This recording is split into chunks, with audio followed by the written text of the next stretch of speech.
बिट्टू आगे आ जा।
हेलो, सभी लोगों से गुजारिश है कि स्थान ग्रहण कर लें। कुछ दो एक शब्द बोलने की मेरी इच्छा है।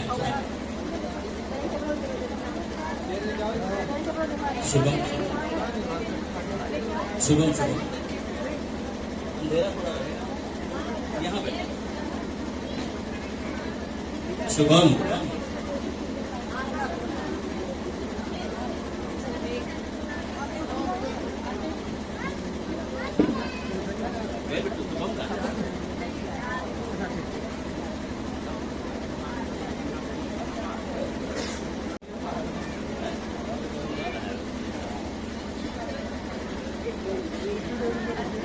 जो भी लोग यहाँ पर उपस्थित हुए हैं, अच्छा, आप सभी लोगों का तहे दिल से शुक्रिया अदा करता हूँ। बजा दीजिए ताली। बहुत मुश्किल था इस आयोजन को करना। मुश्किल इसलिए था क्योंकि अभी तक मेरे पिता को, हमारे पिता को ये नहीं पता था कि ये प्रोग्राम होने वाला है। ऐसे तो जो प्रोफेशन है मेरा, 10 घंटे बिना देखे बोल सकता हूं, लेकिन आज कुछ लिख कर लाया हूं क्योंकि जो मन में भाव है नहीं चाहता हूं कि कहीं से भी वो बिखर जाए। जो भी मन में भाव है वो सब कह लेना चाहता हूं और आपसे यह भी कहना चाहता हूं, ये जो दोनों भाव हैं ये हम दोनों भाइयों के हैं। हमने मिलकर इसे लिखा है, मिलकर इसे संजोया है। आज जो बात कहने जा रहा हूं उसका शीर्षक दिया है, हर गुण से संपन्न चरणों में समर्पित चंद फूल। चंद फूल कौन है आपको पता है? हरगुण मेरे बाबा जी का नाम है, स्वर्गीय श्री हरगुण। लेकिन दो अर्थ है इसका। हरगुण से संपन्न चरणों में समर्पित चंद फूल जो हमारे भाव हैं। अब इसका अर्थ आप सोचते रहिएगा, मैं अपने भावों की अभिव्यक्ति करने जा रहा हूं। बहुत मुश्किल है मेरे लिए आज कुछ भी कह पाना, शायद इसीलिए लिख कर लाया हूं क्योंकि लिखने की आमतौर पर जरूरत नहीं पड़ती है। आज का दिन बहुत महत्वपूर्ण है। आज पापा को कुछ देने का भाव हो रहा है। इस संबंध में सबसे पहली बात जो मैं कहना चाहूंगा वह यह है कि हम दोनों भाइयों की कोई हैसियत नहीं है कि हम दोनों मिलकर भी पापा के लिए कुछ भी कर सकते हैं। सच बात तो यह है कि कोई भी बेटा अपने पिता से ऋण नहीं हो सकता, उनका कर्ज नहीं चुका सकता। कुदरत ने ही जिसे अपने विधान में ऊपर रखा है, उसका स्थान सर्वदा ऊपर है। बेटा कहीं भी पहुंच जाए, कुछ भी कर ले, पिता के सामने वो सदा पुत्र है। एक ही पहचान है दोनों की कि वो आपके पिता हैं और आप उनके पुत्र हैं। इस संबंध को किसी और तराजू पर रखने की कोई आवश्यकता नहीं है। इसे न तो पैसे, पोजीशन, ज्ञान या फिर काबिलियत के आधार पर देखा जा सकता है, न ही आंका जा सकता है। इसे जानने व समझने का तो बस एक ही कोण है, और उस कोण की बस एक ही सच्चाई है कि आप उनके पुत्र हैं और वो आपके पिता हैं। आज का दिन सचमुच हमारे लिए एक बहुत बड़ा दिन है, इतना बड़ा कि शायद बता पाना हम दोनों के लिए संभव नहीं है।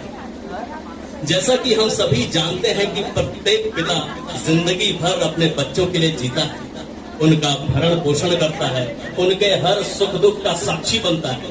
हमारे पिता ने भी बचपन से ही जिस तरह से हमारी परवरिश की, हमें पाल पोष कर बड़ा किया, हम दोनों भाइयों को आज तक निर्देशित किया, हमें सजाया, हमें संवारा। आज हमारे भीतर भी एक इच्छा है कि हम भी कुछ दें, ये जानते हुए कि हम देने के काबिल नहीं हैं, मगर खुद को प्रयास करने से तो कम वंचित नहीं रह सकते। आज दिनांक 31 दिसंबर 2020 के इस अति विशिष्ट पावन अवसर पर जब हमारे पिता जीवन की अगली कड़ी में अपने 61वें जन्मदिन के साथ प्रवेश करने को तैयार हैं, तो हम दोनों भाई उनके समक्ष शीश झुकाकर बड़े ही अहोभाव के साथ उनके चरणों को स्पर्श कर लेना चाहते हैं और उनका ताउम्र आशीर्वाद ले लेना चाहते हैं। आज हम कुछ ऐसी अभिव्यक्ति करना चाहते हैं जिसके बारे में मैं और शुभम अक्सर बातें किया करते हैं।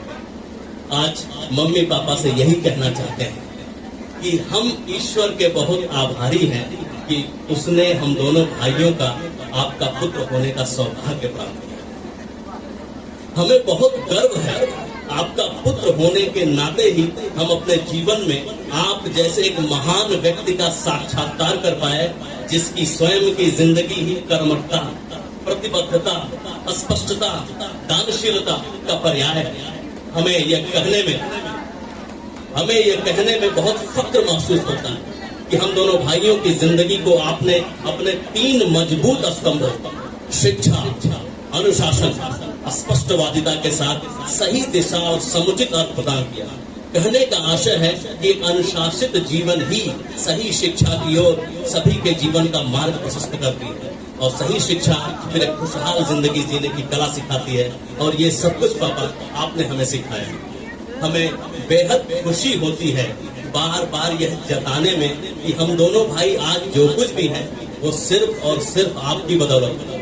आचार, विचार, व्यवहार सभी तलों पर हम आपकी ही जीवन धारा के जीवंत प्रतीक हैं, जिनके पोर पोर में आपका ही हस्ताक्षर समाया हुआ है। हमें बड़ा सुख मिलता है इस बात को सोचकर भी कि आपने उस शिक्षा के सही मायने को हमें रूबरू कराया जो किसी की भी जिंदगी को सफल बनाने की काबिलियत रखती है। हमें गुरूर है इस बात का कि हमें आपके रूप में एक ऐसा महान पिता मिला जिसके भीतर रिश्ते नातों को सच्चाई के साथ जोड़कर देखने का एक अद्भुत हुनर विद्यमान है, जिसके कारण ही आप दोनों लोग एक ऐसे पेड़ की भांति हैं जिसकी शाखाओं पर अनगिनत पक्षी अपना घोंसला बनाते हैं, जिसकी छांव में वे खुशी खुशी अपना जीवन यापन करते हैं। हम आज यह भी कहना चाहते हैं कि पापा की वजह से ही हमें ये एहसास हुआ कि चिंतन करना इस जिंदगी की सबसे जायज प्रक्रिया का हिस्सा है। आदमी बिना चिंतन के पशु जैसा होता है, बस एक खूंटे से बंधा हुआ, जिसमें न तो कुछ सोचने की क्षमता होती है और न ही कुछ समझने की काबिलियत। मगर पापा, आपने हमें खुले आकाश में पूरा पंख फैलाकर उड़ना सिखाया, हमें हमारे पंख से अवगत कराया, वरना हम दोनों भाई भी आज कई अन्य युवाओं की भांति अंधेरे की काली कोठरी में कहीं धक्के खा रहे होते। अभी तक हम दोनों भी कहीं इधर उधर भटक रहे होते हैं।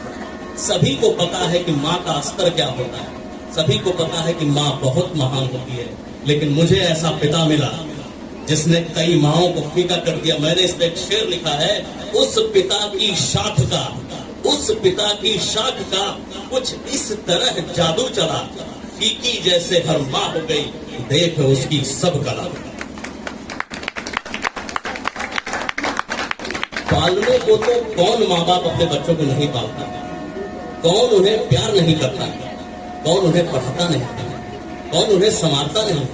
लेकिन हमें ऐसे माँ बाप मिले जिन्होंने हमें सिर्फ पढ़ाया नहीं, हमें बनाया। हमें बनाने में खुद के जीवन को पूरा का पूरा झोंक दिया। हमें सृजन की कला सिखाया, हमें जीना सिखाया।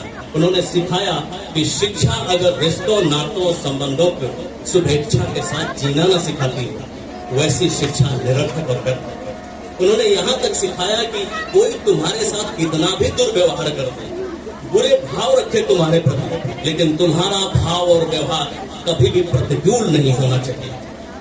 पापा आप इतने विराट हैं, आप समंदर की भांति, हम दोनों मिलकर बस आप में मिल जाए, निमज्जित हो जाए, उतने में ही हमारा सौभाग्य होगा। आपके महान व्यक्तित्व के बारे में बस यही कहा जा सकता है। एक दिन सागर से हमने पूछा, बता तुझमें कितना पानी है। हंसकर फिर वो बोल पड़ा, जी छोड़ो मेरी तो वक़्त कहानी है।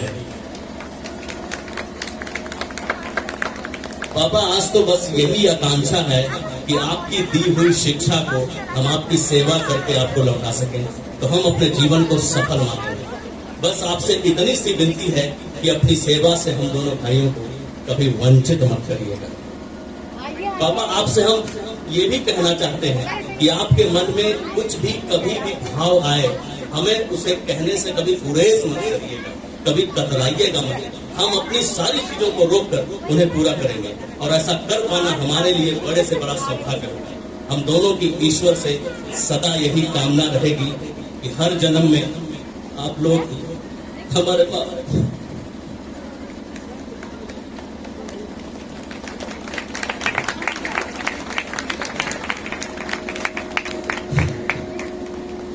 बस यही कहना, अंतिम शब्दों के रूप में यही कहूंगा कि आज तो हमें बस यही प्रतिवेदन करना, आज तो हमें बस यही प्रतिवेदन करना है, जो संजो रखा था दिल में आज उसे ही कहना है। अभी तो हमें आपके ही संरक्षण में बनना है, अभी तो आपके साथ मिलो हमको चलना है, मिलो हमको चलना है। इन्हीं शब्दों के साथ सभी का धन्यवाद। कुछ देना, कुछ लाए हैं देने के।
अरे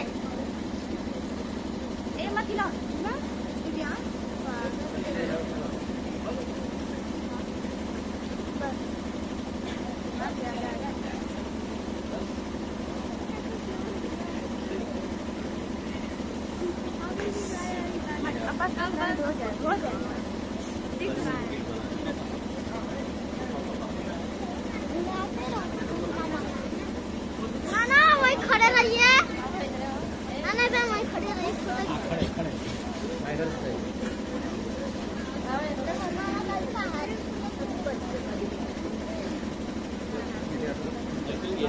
तुम्हारे साथ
जैसे कि आपको जानकारी होगी, थोड़ा सा हेलो, हाँ ये जी हमारे बैंक में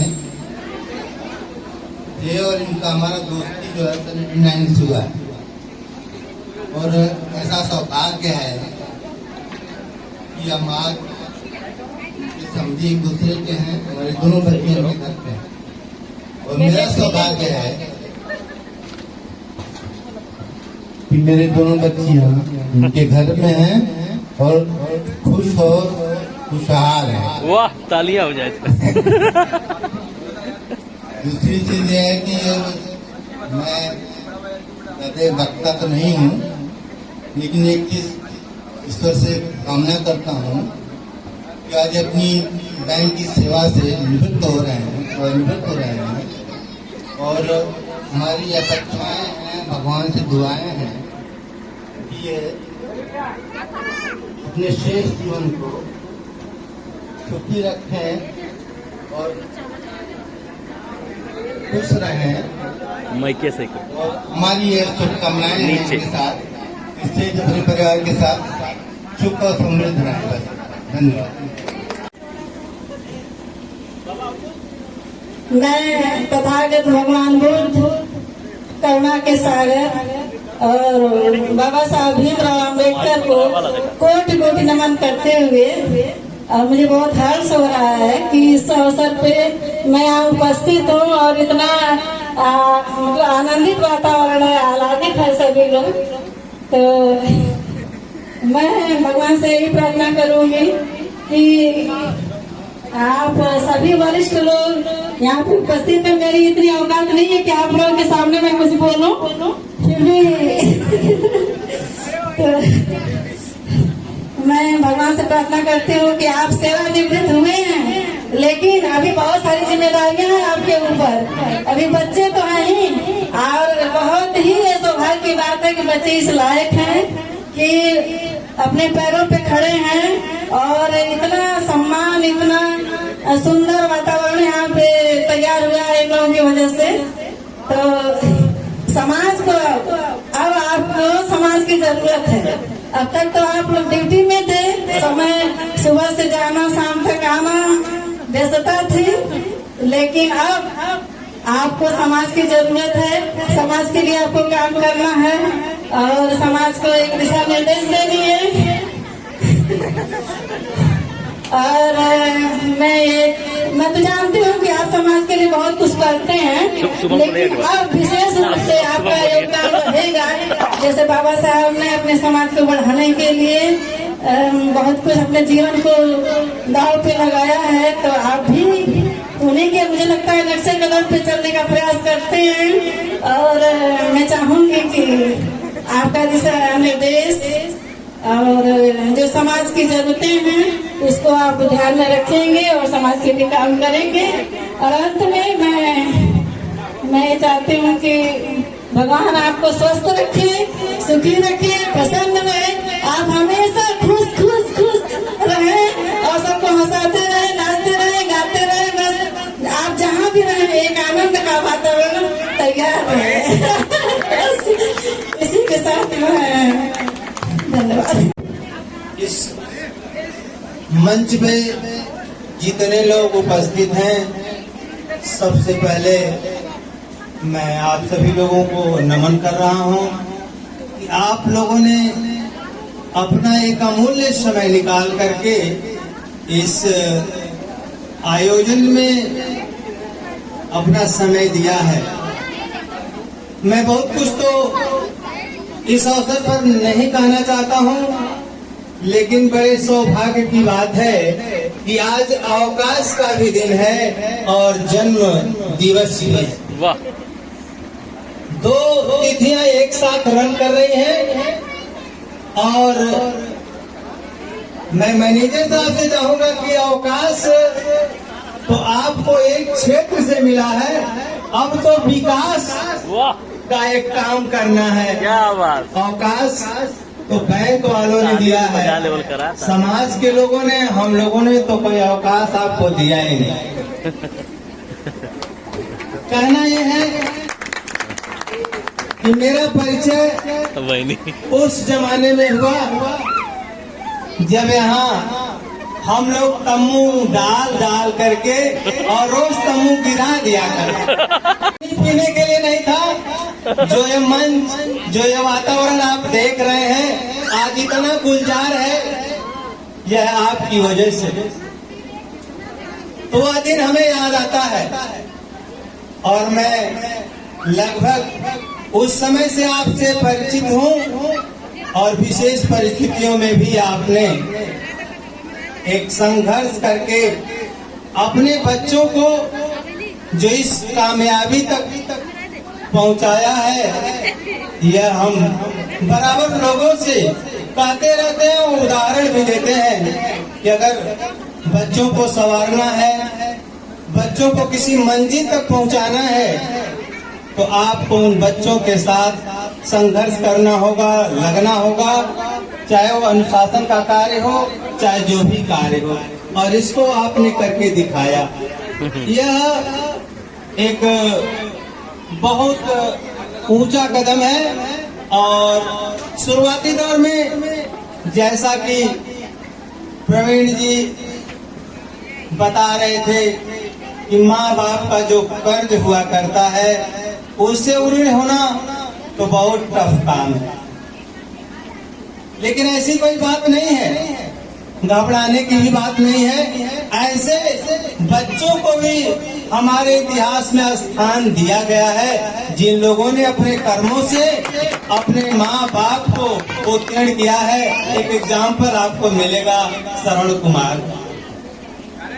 तो और माँ बाप अपने बच्चों से बहुत कुछ नहीं चाहते हैं, ये मेरा अपना एक एक्सपीरियंस अनुभव है। वो तो सिर्फ यही चाहते हैं कि बच्चे हमारे सानिध्य, हमारे आंखों के सामने बने रहें, यही बहुत बड़ी उपलब्धि उनके लिए हुआ। और मैं चाहूंगा अब ये सारी कमियां और ये जो आयोजन हुआ बड़ा गोपनीय तरीके से उसी तरह से आयोजन हुआ जिस तरह से मुझे एक चीज याद आती है कि आजमगढ़ को कमिश्नरी बनानी थी तो मुलायम सिंह कमिश्नर साहब को लेके आए थे और किसी को भनक नहीं लगने दी। पूरी जनता सुनती रही कि कब मुलायम सिंह बोलेंगे कि आजमगढ़ कमिश्नरी होगी। जनता उठ के चल रही थी बड़ी निराश, लेकिन अंत में मुलायम सिंह ने कहा यही आजमगढ़ के कमिश्नर प्रेमनाथ जी हैं, प्रेम नारायण जी हैं। तो लोगों को लगा कि बहुत बड़ी उपलब्धि हुई। कल 80 नंबर पर जब फोन गया तो मैं तो सबका नाम लिखा था, लेकिन मैं कहा 80 नंबर से किसका आ गया भाई, 85 नंबर तो चल रहा था, 80 नंबर भी आज से चलिए 5 नंबर पूरा हो सकता।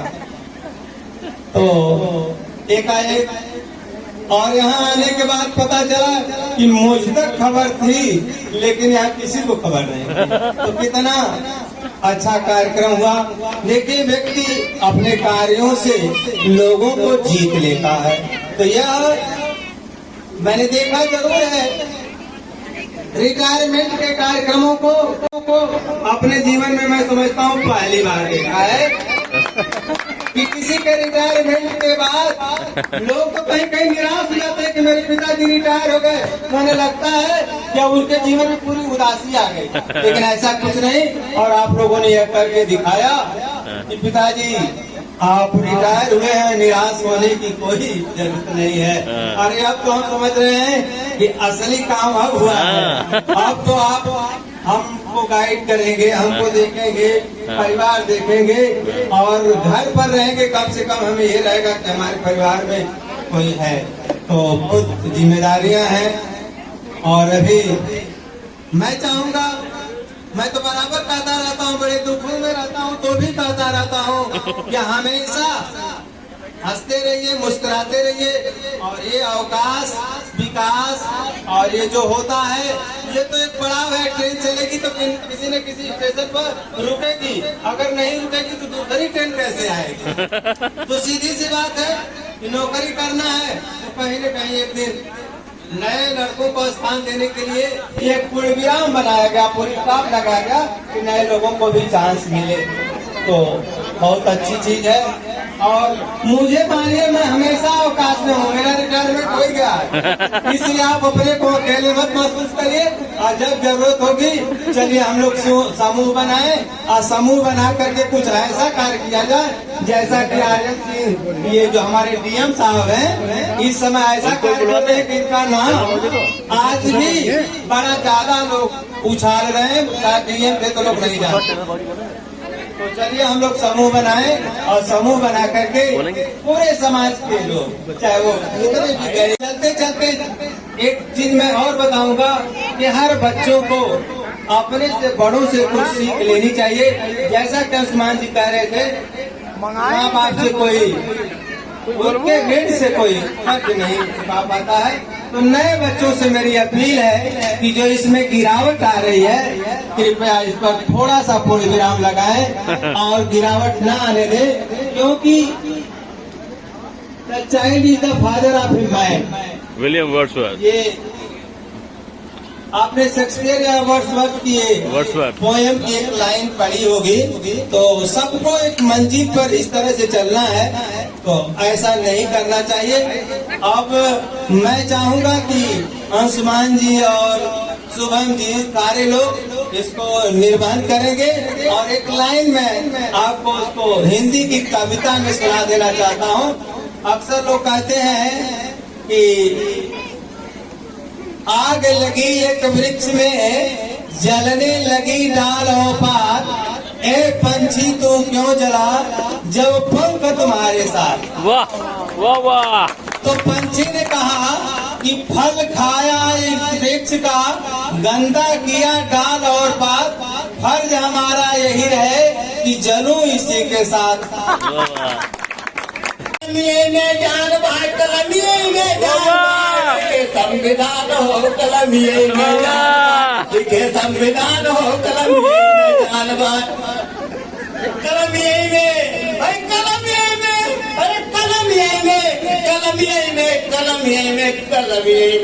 कलमिए में जान भाई लिखे संविधान हो, कलमिए में जान भाई लिखे संविधान। तो ये अच्छा लगा कि नहीं? अच्छा लगा। अब नहीं बोली।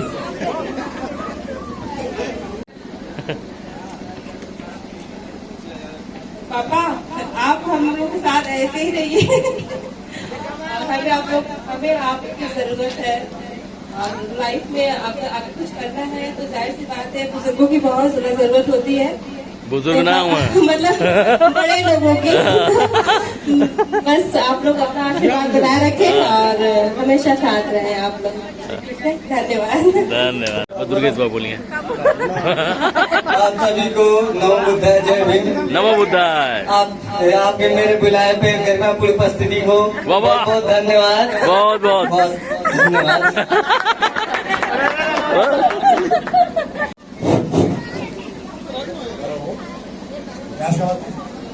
ये यहाँ ऐसे रहेगा पूरा मुंह के पास।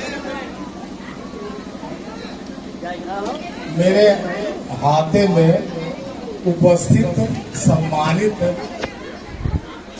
सभी जन को मेरा हार्दिक स्वागत और अभिनंदन है। कृपया आप लोग स्वीकार करें और मेरी टूटी फूटी, हालांकि भाषण देने की मेरी कोई स्टाइल नहीं है। काम करने में विश्वास रखता हूँ, काम किया हूँ, भाषण नहीं दिया हूँ। और तो भाषण दे के तरकाते हैं, काम नहीं करते। विश्वास में काम में विश्वास अब किया हूँ। और आज 38 साल की सर्विस में ससम्मान रिटायर हुआ हूँ। तमाम आखिरी में तमाम जो है आफत आई, लेकिन सब दरकिनार हो गए। वाह। यह आप लोगों के सहयोग, स्नेह, प्यार और आशीर्वाद का परिणाम है। मैं थोड़ा सा ये कहना चाहता हूँ कि मेरा जो भी व्यवहार है, मेरी कार्यशैली है, वह मेरे परिवार से ही मिली है। मैं 6 भाइयों में सबसे छोटा रहा हूँ। पिताजी अस्वस्थ हो गए थे अपने युवावस्था में भी, लगभग मतलब मान लीजिए जब उनकी सामर्थ्य होनी चाहिए थी, उस हिसाब से उन्होंने जो है उनको ऐसी बीमारी पकड़ ली जो असमर्थ हो गए। इसके बाद मेरे बड़े भाई लोग जो है, मैं 6 भाइयों सबसे छोटा, मेरी एक सिस्टर है मुझसे बड़ी है, तो निश्चित रूप से मेरे संवारने में, मेरे पालने में उनकी अहम भूमिका रही होगी। और उन्होंने ऐसा संस्कार दिया, क्योंकि मैं कहीं से और संस्कार, देखिए कोई भी हो वो परिवार से ही संस्कार सीखता है। बाहर तो वो जाता है, लेकिन संस्कार पहला जो है वो परिवार से ही मिलता है। तो मेरे भाई लोग, यानी पिताजी तो मालिया स्वस्थ थे, माताजी मजदूर टाइप की थी, सब कुछ करती थी, लेकिन भाई लोगों को पिताजी हमारे पढ़ाने के लिए एकदम से दृढ़ प्रतिज्ञ थे कि हम भले हरवाही करेंगे लेकिन बच्चों को पढ़ाएंगे। उस हिसाब से उन्होंने मेहनत किया, बच्चे उस लायक निकले भी। और मैं तो बताऊं कि मैं सबसे छोटा हूं, लेकिन मुझको हल जोतने की का शऊर नहीं हुआ, मोटा काम करने का शऊर हुआ। इस शऊर क्यों नहीं हुआ? मुझको अवसर नहीं मिला। मेरे भाई लोग मुझको जो है इतना पढ़ने के लिए अवसर दिए, इतनी यातनाएं दिए, इतनी अनुशासन में रखना चाहे कि मैं उस हिसाब से उनके अनुसार मैं निकला। और गाजी जो इंटर कॉलेज है उसमें प्रिंसिपल खुद ठाकुर बिरादरी के, उनका लड़का खुद मेरा क्लास फेलो, और उसके लिए स्पेशल व्यवस्था हम लोगों के लिए स्पेशल कढ़ाई। फिर भी मैं हाई स्कूल में 78% लाके 78 में 73% लाके मैं उनको सबको डोमिनेट कर दिया। मेरे परिवार के संस्कार ऐसे रहे हैं कि मैं उस लायक निकला। और मेरा संस्कार ऐसा रहा है शुरू से कि पढ़ने वालों के लिए मेरे यहाँ या बहुत समझिए कि जगह जगह से रिश्तेदार हों, चाहे जो अगल बगल के लोग हों, मेरे यहाँ भेजते रहे। और कोई बिगड़ा से बिगड़ा रहता, जैसे हमारा इंटर कॉलेज गाजी था, वहाँ अगल बगल के स्कूल के बिगड़े हुए छात्रों को वहाँ भेजा जाता था, तो वहाँ भेज के दुरुस्त हो जाएंगे। और मुझको ध्यान है कि हरिनारायण सिंह ट्रांसफर हुआ करते थे, वो मारते मारते थक जाते थे। एक विश्राम सिंह बहुत हेवी शरीर के थे, बनवीरपुर के, वो मारना शुरू करते थे फील्ड में दौड़ा वो मारने के स्पेशलिस्ट थे। तो ऐसे स्कूल का मैं प्रोडक्ट रहा हूँ। पानी तो वहाँ जो है ऐसे सुधार के लोग भेजे जाते थे। वही कल्चर मेरे अंदर पड़ा, पारिवारिक कल्चर को ऐसा मिला, ऐसा लोगों ने संवारा मुझको। मेरा ऐसा स्वभाव हुआ कि मेरा जो पढ़ने वाले बच्चे हैं उनके लिए मेरे दिल में बड़ा स्थान हो गया, और लोग महसूस भी किए।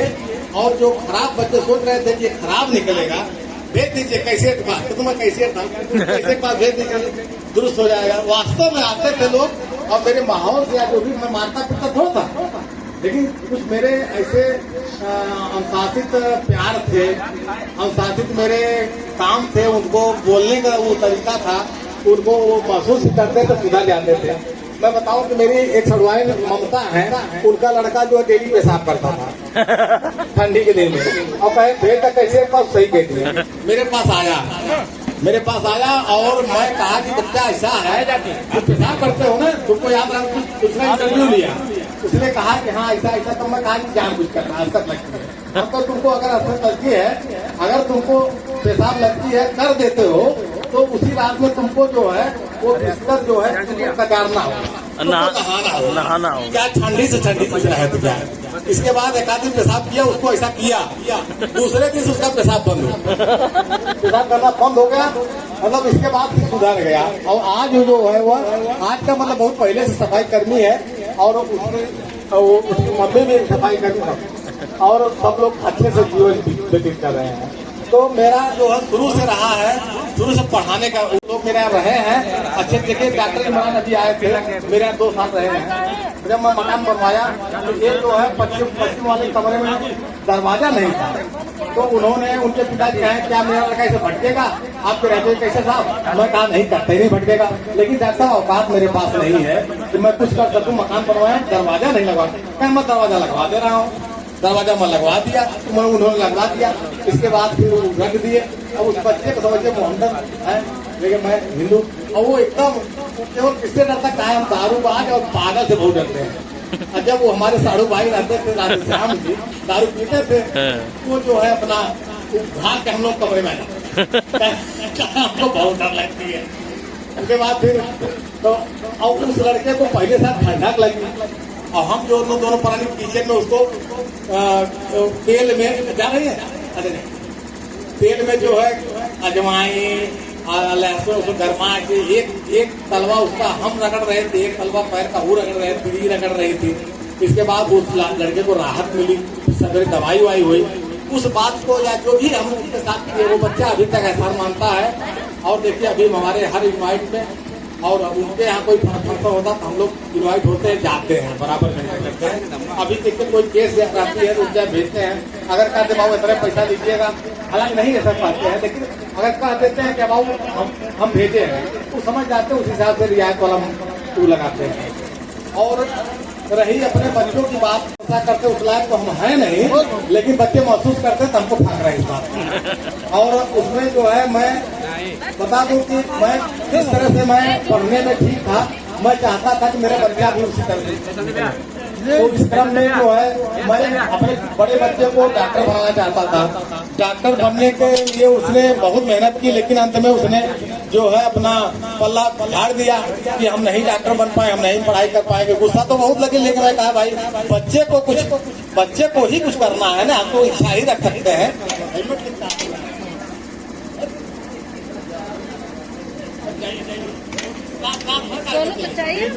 हाँ, तो फिर बच्चा जो है सरेंडर बोल दिया। मैं कहता ठीक है बेटा जो भी है पढ़ना आपको है, आपको नहीं करनी, मैं तो क्या महत्वाकांक्षी बन सकता हूँ।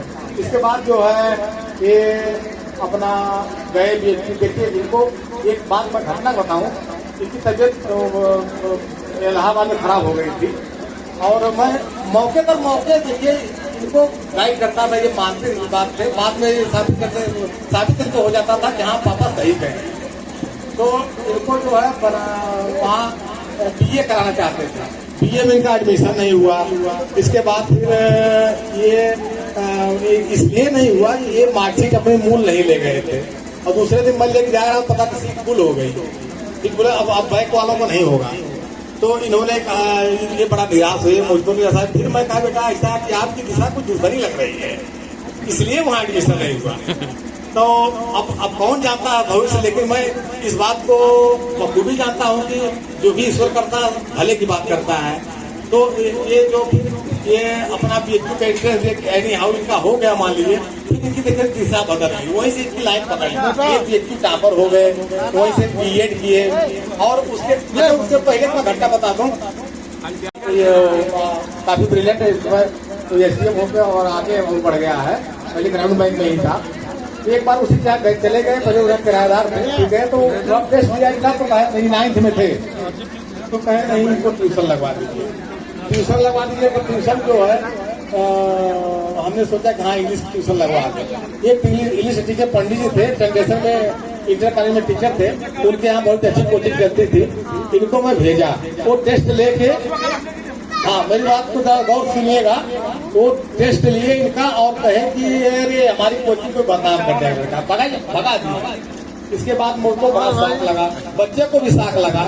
मैं कहा यार राजू से मिला, राजू जो हमारे हैं राजेंद्र जी, उनको उनसे मिला, उनका यार किसी तरह से इनका कोचिंग लगवाई। वो गए, उनका जुगाड़ लगाए, जुगाड़ पे पंडित जी स्वीकार किए, कहे कि अच्छा ठीक है हम स्वीकार कर लेते हैं, लेकिन भाई अगर नहीं सफर पाएंगे तो अब हम अपनी कोचिंग बदनाम नहीं करना चाहते हैं। तो ये जो है वहाँ किसी तरह से एडमिशन लिए, इनको साक लग गया। साक तो तीनों बच्चे, हम देखे साक मुझको भी लगा है, इनको भी लगा है, शुभम को भी लगा है, तभी हम लोगों की जिंदगी बदली है, ये भी जान लीजिए। तो इनको जो साक लगा, तो इनको लगा होगा कि यार हम इस लायक नहीं है कि हम कोचिंग अटेंड नहीं कर सकते हैं। तो ये जो है अपना गौर से उनकी कोचिंग को स्वीकार किए, पढ़े, और वो जो है वो माने कि ये लड़का कुछ ठीक निकल रहा। फिर कहे कि रिजल्ट जो है इतना हार्ड, जब हाई स्कूल पेपर हुआ तो कहे कितना हार्ड पेपर है, इनको जो है ये कोई लड़का 75 से ज्यादा या 77 से ज्यादा नहीं जा सकता है, 77 75 से ऊपर नहीं जा सकता है। तो इसके बाद ये जब रिजल्ट निकला तो ये 77% ले आए इंग्लिश का। तब वही पंडित जी कहा देखिए मेरे कोचिंग का लड़का है, मेरे कोचिंग का लड़का है। अब उसका नाम गाने लगे, देखिए बदनाम कर दिया। तो वही बात है, आपसे मैं अपनी बात बता दूं, मैं कक्षा 8 तक मिडिल में था, और मेरे जो है सारे पेपर अच्छे होते थे, मैथ में फेल हो जाता था। मैथ में मैं 30 नंबर एनी हाउ पाता था। तो एक फेकन सिंह थे टीचर, वो बड़ा डांटते थे, यार तुम्हारा तो सब में 90% 50% ले आते हो, मैं फिर तो फेल आ जाते हो। तो क्या करूँ, समझ नहीं आता। सब लोग देखिए मुझको चेचक निकल गई। कक्षा 8 का बोर्ड का आखिरी वही बोर्ड था, उसके बाद दूसरे साल टूट गया, और मेरा 5 दिन पहले घर बड़ी चेचक निकली, मेरी परीक्षा छूट गई। और उसके बाद फिर मुझको पढ़ने जाना पड़ा मिडिल में, कक्षा 8वीं दोबारा, और उसका पीछे बच्चे मेरे साथ आ गए, मुझको बड़ी तकलीफ थी, रोता था मैं, लेकिन वही साथ लगा, और मैं जो है वहीं से टॉप किया, वहीं से मेरी गणित सही हो गई। और अब पता नहीं माता माई के देन समझे या जौन समझे, लेकिन देन जिसकी भी रही मेरी सही हो गई, और आगे मैं टॉपर हो गया। और शुभम की बात मैं बताऊं, ये नवोदय में थे अपने, मान लिये मैं तो कक्षा 4 में थे, तभी इनकी तैयारी करा, कहीं कोचिंग नहीं कराया, किताब ला के मंगाया, पढ़ाया, ये उस हिसाब से निकले। लेकिन 9th में माइग्रेशन बच्चे जाते हैं, ये मेघालय चले गए, मेघालय गए, वहाँ इंग्लिश टू इंग्लिश हो सकता है इनके समझ में नहीं आया हो, मैथ में ये जो है बेकार हो गए तरह से, वहाँ से आए फेल हो गए इंग्लिश में। इसके बाद मैं जो है इंग्लिश टू इंग्लिश की किताब थी, इंग्लिश थोड़ा सा जानते भी थे इसके माने क्या होता है, मुझको नहीं, मैं हिंदी मीडियम का स्कॉलर रहा हूँ। तो ये जो है अपना इन्हीं से पूछ के कि इसके माने क्या होता है, इसके माने क्या होता है, पूरी किताबिया में जो है गणित की पढ़ा दिया पूरा। अब इनका समझिए 60-65% के बराबर इनका नॉलेज हो गया। तो वहाँ से वहाँ इनको साक लगा, जो भी लगा हो भी ग्रहण किए। ये पिछवाड़े थोड़ा सा विवाद हो गया, नहीं पढ़ा पाया, लेकिन मेरे सारे सब्जेक्ट अच्छे थे, केमिस्ट्री थोड़ा कमजोर थी, लेकिन फिजिक्स और मैथ ये बहुत बढ़िया है। तो यही सब कहने का मतलब कि जो समाज के बच्चे सब अगर याद दिलाते हैं कि हाँ पापा ने ऐसा किया तो मुझको याद भी आ जाता है, यहाँ वैसा मैं जहाँ जो जरूरत थी वैसा मैंने किया है। और एक मैनेजर साहब बगल में थे तो छोड़ दिए, आते थे हम मेरे साथ कुछ पढ़ाइए बच्चों को, करते अरे हम अभी पढ़ते तब तो वैसे पढ़ाई डायरेक्ट पढ़ा रहा तो बेचारे क्या बतावे, अब हमको अकेले मेहनत पड़ जाती थी। यही सब बातें रही हैं, बच्चियाँ हम क्या तो भाषण दें। और ये हमारा जो है ये सर्विस में बड़ा संघर्षमय जीवन रहा है। और क्योंकि परिवार से या जैसा भी हमारा संस्कार कुछ ठोस ऐसा रहा है, सिद्धांत ऐसे रहे कि हमसे गलत काम स्वीकार नहीं हुआ है। हम 2.5 साल अपने दुर्वासा लोकल बैंक में हो गए, बड़ी परेशानियां आई और लेकिन कहीं हम डिफीट नहीं खाए। हालांकि डिप्रेशन के कुछ पेशेंट रहे हैं, दिक्कत हो जाती थी, लेकिन फिर भी भगवान ने हमको सही रखा और हमको सफलता मिली। आज तमाम आरोप प्रत्यारोप लगते हुए लगे, लेकिन हम जो है अपनी सफलता को प्राप्त कर लिए, यानी कि सफल हम रिटायर हो गए। और यही समझिए कि 38 साल हम आरओ में थे, आज रिटायर हुए हैं, कोई हमसे सीनियर नहीं है। आरएम है वो भी हमसे जूनियर है लेंथ ऑफ सर्विस में। लेकिन अब वैसे भी हमारे अनुभव के आधार पर जितना अनुभवी हम थे सब लोग सम्मान भी करते थे। और ऐसी कोई बात नहीं रही हमारा कोई वो करे, हमारा तिरस्कार करे। सम्मान भी अच्छा मिला है, अच्छा काम किए हैं, उसका नतीजा हुआ कि हम जो है बाइज्जत जो है रिटायर हुए। सारी हमको जो है सेवांत लाभ मिलने का रास्ता प्रशस्त हो गया, पेंशन भी अच्छी खासी मिलेगी, कोई दिक्कत नहीं होगी। आज हमको थोड़ा सा इस मौके पर जिनकी कल्पना नहीं किए थे ऐसे लोग हमारे यहाँ मौजूद हैं, हमको बड़ा। और सबसे बड़ी बात कि मेरे बच्चे जो है एक आश्चर्य में उसको प्रस्तुत किया। आप लोगों ने देखा होगा कि मैं जब गेट पे मेरा स्वागत हुआ, क्योंकि मुझको जरा सा भनक नहीं दिए। प्रवीण से मैं फोन किया कि मैं तो सोच रहा था कहीं से खबर आया पापा यहाँ तक आ गया हूँ, क्या प्रोग्राम है, कैसे क्या है, लेकिन भनक तो नहीं आई। मैं अब जब वहाँ पार्टी हो रही थी मेरी, तो मैं थक रहा था कि मेरे भाई केवल आए, मेरे बच्चे दोनों नहीं आ पाए। यानी कि दिल्ली मान लीजिए वो तो HOD के नाते फंस गए हैं, लेकिन एक बच्चा मेरा पोस्ट ऑफिस में यही है, वह नहीं आ पाया। वो तकलीफ बहुत हुई। लेकिन अब हालांकि देखिए तेरे भैया गए थे, कोई माला मिला। अपने आप प्रबंधन की तरफ से कहा गया बहन के बड़े भाई साहब आए हैं, उनको माला पहनाया गया, सब कुछ को अच्छा लगा। और बात एक ही मुझको खाली मेरे थोड़ा सा जो संस्कार मुझको दिए हैं, जिन्होंने मुझको पढ़ने के लिए बड़ी यातनाएं दी हैं। पंजाब वाले भैया मेरे बहुत पीछे हैं, बहुत मारे हैं, अच्छे संस्कार में ढालने के लिए, मुझको अच्छा बनने के लिए, पढ़ने के लिए। और मैं मानता हूँ कि उनकी देन है, बड़े भाइयों की देन है कि मैं इस लायक बना कि आज इस समाज में जो मेरा एक अलग स्थान है, जो मेरी गरिमा है, जो मेरी अलग पहचान है, वह उन्हीं लोगों के चलते बनी है। आज वो मेरे बीच में नहीं है, मेरे इस फंक्शन में नहीं है, मुझको बहुत तकलीफ है। और थोड़ा सा भाई उन लोगों को विचार जैसा भी हो, लेकिन मैं उन लोगों तक बात पहुंचाना चाहता हूं कि 15 नवंबर को आके 26 दिसंबर को चले जाना, 5 दिन पहले कुछ कारण महसूस नहीं होता, मुझको स्पष्ट नहीं होता कि ये क्या है। अब एक भाई की तरफ जो आप संस्कार दिए हैं उसको आपको स्वीकार करना चाहिए। मेरा भाई इस लायक है, ऐसा संस्कार हम दिए हैं कि वह जो है समाज में एक प्रतिष्ठित स्थान से रिटायर हो रहा है, प्रतिष्ठित पद पे था, और ऐसे में उनको रहना चाहिए था, लेकिन नहीं है। खैर कोई बात नहीं है, कमी तो मुझको खल रही है और ये बात थोड़ा सा उन तक पहुंचनी चाहिए। कमी खाली है, भविष्य में अगर कोई अवसर आवे इस कमी को पूरा करें वो लोग, बस मैं यही चाहूंगा। और बहुत मुझको कुछ नहीं कहना है। एक बार फिर इस प्रांगण में उपस्थित सारे सदस्यों को, जो भी मेरे रिश्तेदार हैं, पास पड़ोस के गांव के पूर्व के हैं, मेरे बच्चे हैं, सभी लोग हैं, सबके लिए मैं एक बार फिर तहे दिल से उनका शुक्रिया अदा करता हूं। और उम्मीद करता हूं कि मुझको ईश्वर स्वस्थ रखे। और संयोग से मुझको कोई परेशानी शारीरिक है, मुझको कुछ ये जो है जाम वाम हो रहा है, लेकिन मेरे दामाद के भाई हैं, खुद सर्वाइकल देखते हैं, वो जो है फिजियोथेरेपिस्ट है, आके 4 दिन मुझको नहीं चाण देते हैं सही हो जाता हूँ। हाँ, तो मैं तो चाहूंगा कि भविष्य मुझको चाणते रहे इसी तरह से और मैं स्वस्थ रहूंगा और मुझको कोई बीमारी नहीं है। हाँ, और 38 साल देखिए जो ज्यादा सेंसिटिव रहता है उसको थोड़ा परेशानियां रहती है।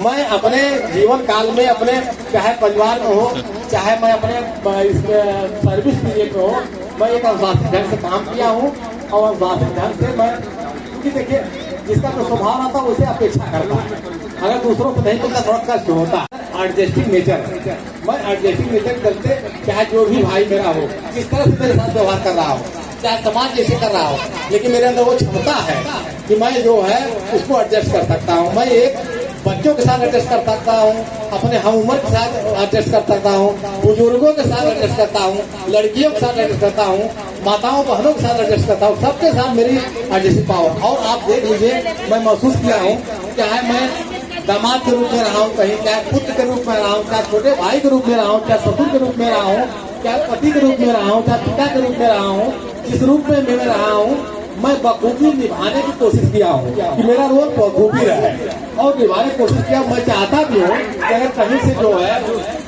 मेरी कमी हो तो उसको आप स्पष्ट करिए, ये कमियां हैं आपकी, तो मैं निश्चित रूप से उसको सुधार करूंगा। मन तो छोटे बड़े से नहीं मतलब है, मुझको ये है कि मैं छोटा भी अच्छा ज्ञान दे सकता है, अगल बगल का भी अच्छा ज्ञान दे सकता है। जैसे मैंने साहब ने महसूस किया मेरे दोनों बच्चियां जो है यहाँ सुखी हैं, फिर भी मैं उनको कहता हूँ कि अगर मेरे स्तर के बच्चों ऐसा कि आप लोग नए उम्र के हैं, आपकी उम्र और मेरी भैया जाए क्या चले आज की रात हमारे नाम भैया, आज की रात थोड़ा हमारा नाम बैठा बैठा ठीक है बच्चा बैठा हूँ पानी दे पानी। मैं ये कहना चाहता हूँ कि मेरे साहब जिस तरह से जिम्मेदार है,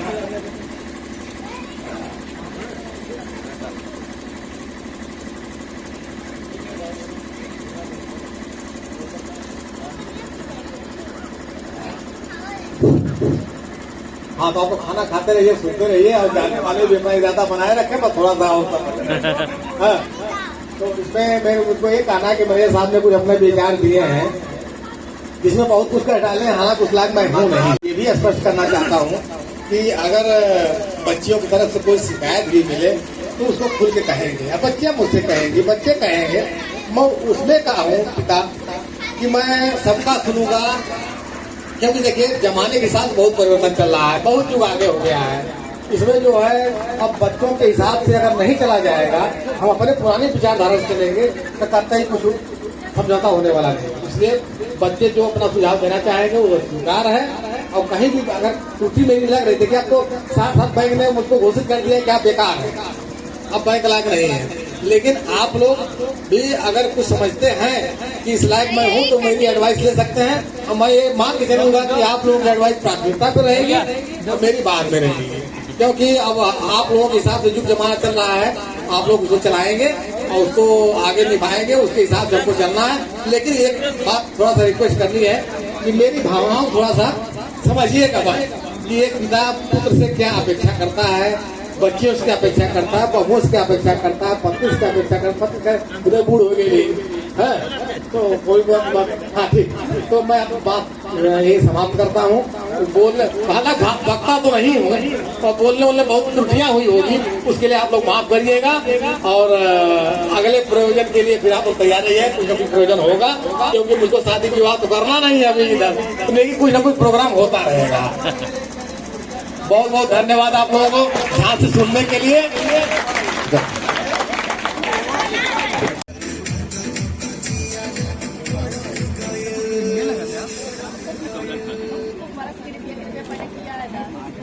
जाग गया क्या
दिखावा हम तो उससे डेरात नहीं है। कहाँ बकाऊ है? हाँ, तू कहा था हम कटिया कर ली, तू कहा था हम रोपनी कर ली। अरे कबू कैले रहता न करो। अरे हम जानत थे कि तू वहाँ संगमरमर पे रात रहली। सही सही कह। तोरो बना लेते अपने स्टूडेंट का बना लेते जाए को लोग ताकत मत देखा मैंने उनके अरे सुनो वही जाए वीडियो कॉलिंग करके देखा था वीडियो कॉलिंग यहाँ रह ना सके वहाँ जाए वीडियो कॉलिंग काट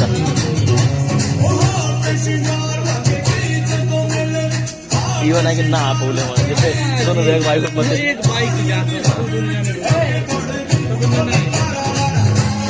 कुछ लॉजिक समझना वाला लोग बिना कोनो कारण के